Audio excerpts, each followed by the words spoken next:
Como amigos, este es el canal Charlie Noticias. Ayer, para los que no se enteraron, les comenté que voy a iniciar una nueva sección en el canal. Este domingo que viene va a ser el primer video. Se va a llamar la sección Preguntas y Respuestas. Así que pueden dejar su pregunta en este video o en cualquiera video de esta semana. La pregunta relacionada siempre con la lucha azul y blanco para derrocar a la dictadura. Pueden hacer preguntas, también cosas del pasado, cosas de ahorita, cuestiones que quieran saber más a fondo de un tema en específico. En fin, ustedes dejen sus preguntas y, muy importante, pónganle hashtag Charlie Noticias para que sea más rápido ubicar esas preguntas. Ok, ahora vamos a hablar de esta entrevista que le hizo el sandinista de Carlos Fernando Chamorro ayer a la sandinista de Dora María Telles. Fue una plática entre sandinistones. Y pues la entrevista para mí dejó muchas frases que ustedes se tienen que enterar.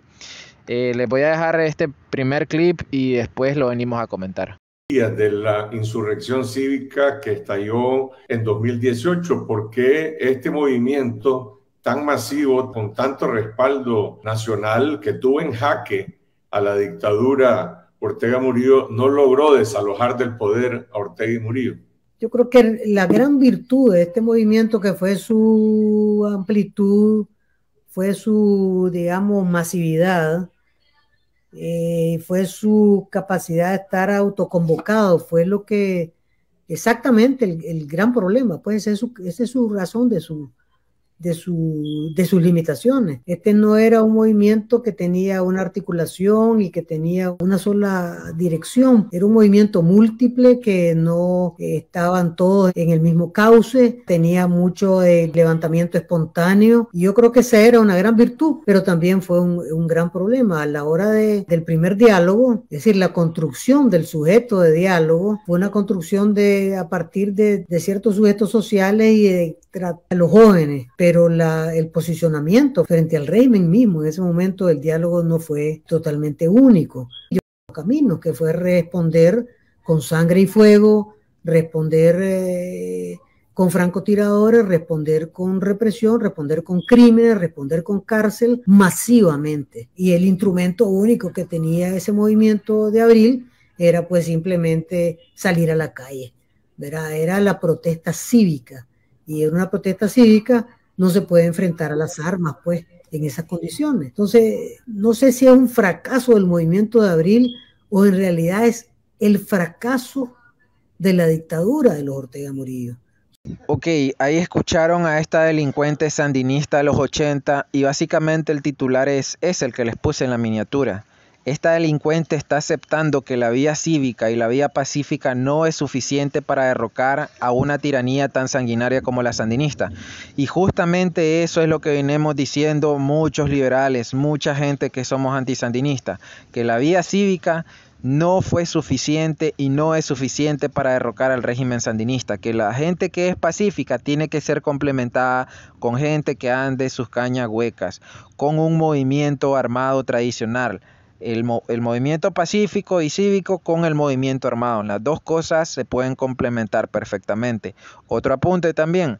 Vean que esta delincuente está diciendo de lo que fue en el pasado una ventaja, que fueron los autoconvocados, ahora es una debilidad.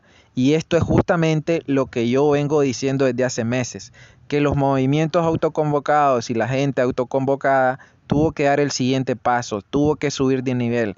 Y es que esos movimientos autoconvocados tuvieron que parir organizaciones políticas tradicionales.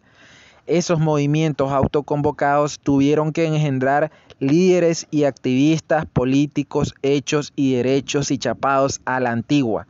Y no producieron ninguna de las dos cosas, ni organizaciones políticas ni activistas políticos, porque no hay ni un solo activista político autoconvocado de calidad.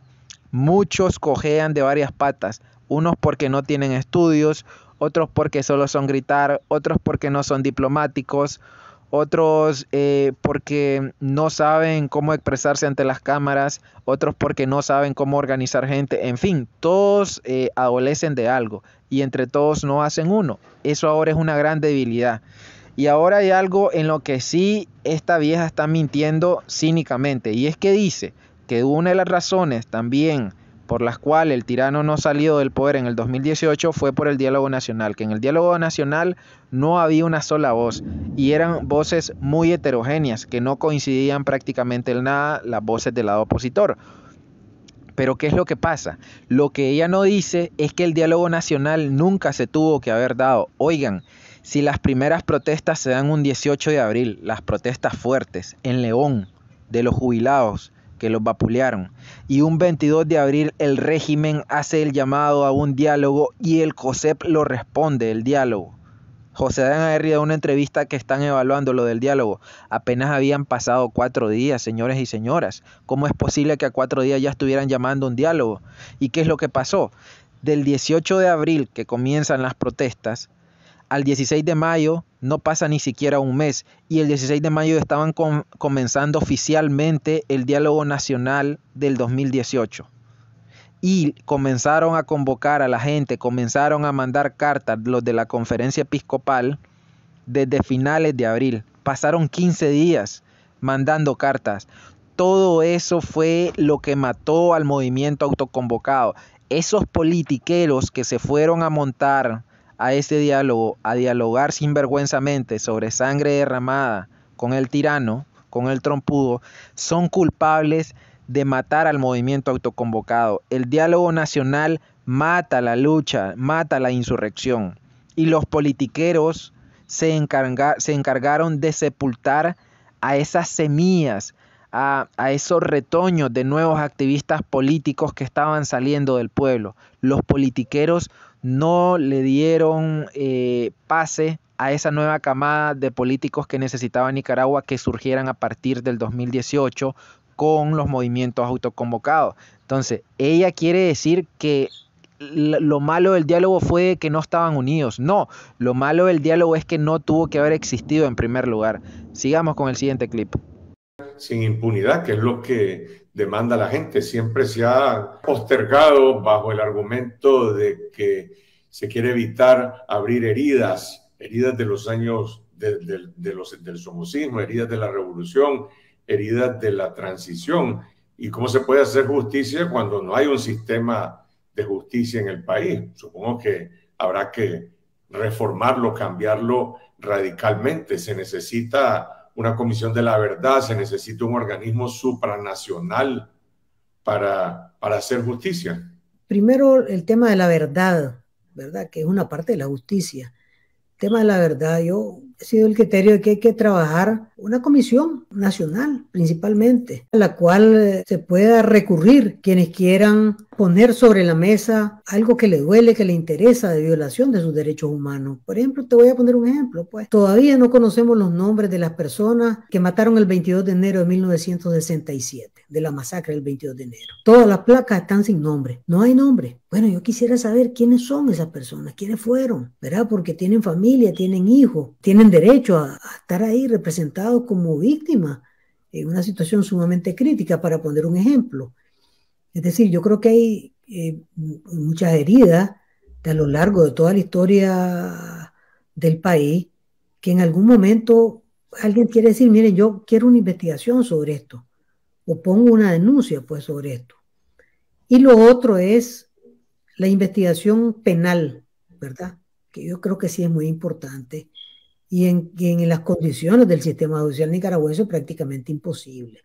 Es decir, yo soy de la idea de que Nicaragua necesitaría una fiscalía especial de investigación con participación internacional, de expertos internacionales, a los cuales la ley les dé una autoridad para remitir los casos a una judicatura, pues, específica, después de una reforma al sistema judicial, porque al grado que han llegado las cosas, es decir, es simplemente impensable que haya justicia con el sistema judicial que hay en Nicaragua, con los fiscales que hay en Nicaragua, que son un pelotón de fusilamiento político de la dictadura de los Ortega Murillo. Pero bueno.